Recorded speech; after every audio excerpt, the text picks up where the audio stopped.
میں آیا ہے، بلکہ نبی علیہ السلام نے صحابہ کرام کو پیشاب کے چھینٹوں سے بچنے کی سخت تاکید کی ہے۔ حدیث کے اندر آیا ہے کہ نبی علیہ الصلوۃ والتسلیم اپنے اصحاب کے ساتھ ایک جگہ پر سفر میں تھے، تو آپ علیہ السلام نے دو قبروں کی طرف دیکھا اور فرمایا ان دونوں کو عذاب ہو رہا ہے، اور کسی بڑے عمل کی وجہ سے، کسی بڑے برے عمل کی وجہ سے عذاب نہیں ہو رہا، بلکہ ان میں سے ایک پیشاب کے چھینٹوں سے نہیں بچتا تھا اور دوسرا لوگوں کی غیبت کیا کرتا تھا۔ تو پیشاب کے چھینٹوں سے بچنا انتہائی ضروری ہے، اور یہ عذاب قبر کا سبب بنتا ہے۔ اس لیے جب اس طرح کی حاجت ہو تو اس وقت اپنے جسم کو اور کپڑوں کو محفوظ رکھا جائے، اس انداز سے آدمی بیٹھے کہ جسم اور کپڑے محفوظ رہیں، اور بر لبے سڑک بیٹھنے والے افراد کم از کم 3 ڈیلے ضرور لیں۔ کچھ دن پہلے درس قرآن میں یہ بات واضح ہو چکی تھی کہ 3 ڈیلوں سے کم از کم استنجا کرنا چاہیے جس آدمی کو پانی میسر نہ ہو۔ تو ہمارے یہاں سڑکوں کے کناروں پر بیٹھنے والے، پیشاب بیٹھنے والے احباب ان چیزوں کا خیال نہیں رکھتے، کہ ویسے ہی شرعی لحاظ سے، اخلاقی اعتبار سے گرا ہوا عمل ہے کہ آدمی راستے میں اس طرح کی حاجت اپنی پوری کرے۔ نبی علیہ السلام نے راستوں میں اس طرح کی حاجت پوری کرنے سے منع کیا ہے۔ سایہ دار چیزوں کے نیچے اس طرح کی حاجت پوری کرنے سے منع کیا ہے، جس طرح کے درخت وغیرہ ہیں یا پھلدار درخت ہیں، یا سائے کے لیے کسی نے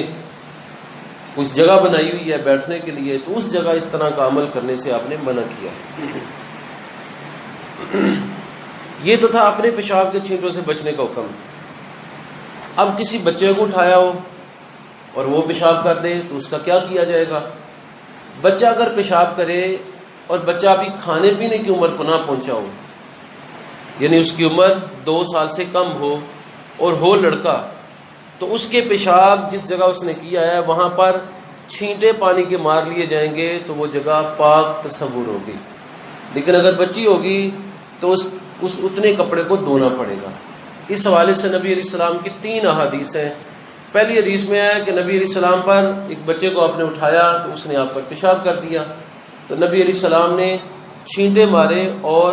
اس کے ساتھ نماز ادا کر لی۔ اسی طرح سیدنا حسین ابن علی رضی اللہ تعالیٰ عنہما کو بچپن کی حالت میں نبی علیہ السلام نے اٹھایا تو انہوں نے آپ کے اوپر پیشاب کر دیا، تو نبی علیہ السلام کی جو ملازمہ تھی انہوں نے عرض کیا، یا نبی اللہ، لبابہ غالباً ان کا نام تھا، یا نبی اللہ مجھے یہ بچہ پکڑائیں اور کپڑا بھی اتار کر دیں، میں آپ کو دوسرا کپڑا دے دیتی ہوں، اس کو میں دھو دیتی ہوں۔ تو آپ نے فرمایا تمہیں معلوم نہیں کہ یہ لڑکا ہے، اور پانی کے چھینٹے اس پیشاب پر مارنے سے یہ کپڑا پاک ہو جائے گا۔ تو بچی اور بچے کے پیشاب میں شریعت نے فرق قرار دیا ہے۔ اسی طرح نبی مکرم صلی اللہ علیہ وسلم نے ٹھہرے ہوئے پانی میں پیشاب کرنے سے منع کیا ہے، جیسا کہ حدیث میں آتا ہے کہ تم میں سے کوئی ایسا نہ ہو جو ٹھہرے ہوئے پانی میں پیشاب کرے۔ ان لوگوں نے عموماً تالاب بنائے ہوتے ہیں، سوئمنگ تالاب بنائے ہوتے ہیں اور اس میں نہاتے ہیں، تو ان جگہوں پر پیشاب کرنا سخت منع ہے، کیونکہ انسان کا سارا جسم اس سے آلودہ ہو جائے گا۔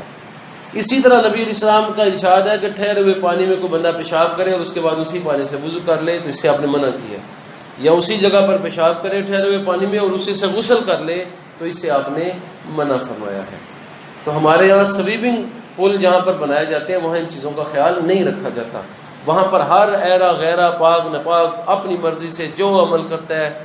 وہ کرتا چلا جاتا ہے۔ تو اس طرح کے جگہوں پر نہانے سے بھی بچنا چاہیے، اور اگر نہانا ہو تو پھر کم